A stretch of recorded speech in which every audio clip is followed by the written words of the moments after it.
Okay, so first of all, if we want to compare just two values, we can test to see is this value here equal to this value here, and we'll get the result that we want. However, if we try and do this for multiple values, then this stops working. We get false here, even though these three values are obviously the same. And this is also a problem if we try and use the exact formula. I can test to see if this value here is exactly the same as this value here, and that works. However, if I try and add a third value onto the end of this stops working because the exact formula can only take two values.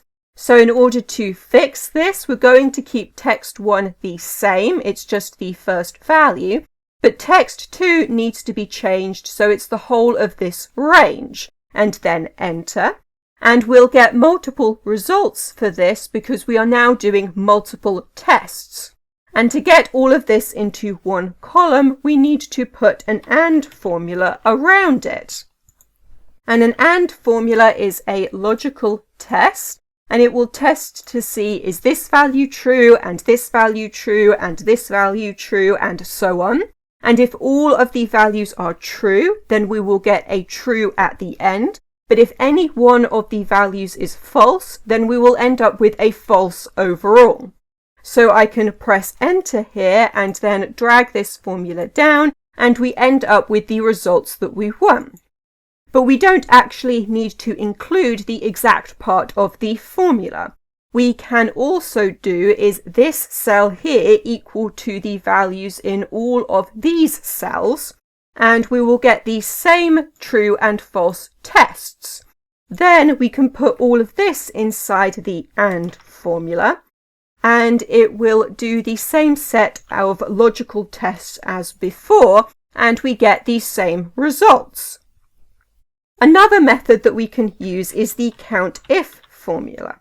So with this, we need to select this range, and then the criteria will be the first cell. And we are counting how many times the value in this cell appears in this range, and close brackets and enter. And if all of the values are the same, then I get the number 4 in my case. But if any of the values are different, then I get a number less than 4. So now I can add the test equals 4 onto the end of this, and this will change it into a true and false test, and we get the same results.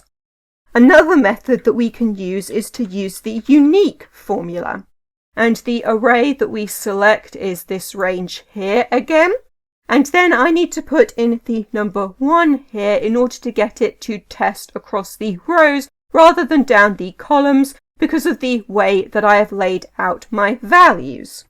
And this will list all of the unique values in a range. So if all of the values are the same, I'll end up with just one result. But if the values are different, I will get more than one result. Then we need to put this inside of a COUNTA formula. And this will count how many results we get. So if all of the values are the same, I will get the number 1. And if I have different values, then I'll get a number greater than 1. Then I can add on an equals 1 test at the end of this. And then if all of the values are the same, I'll get a true. And for everything else, I'll get a false. For the final test here, this will only work if we're comparing numbers. It doesn't work if you're comparing text. But we'll do equals minimum and then calculate the minimum of these values here. And of course, for all of the text, this will be a 0, but for the numbers at the bottom, we'll end up with an actual number. Then we can do the same thing, but for the maximum.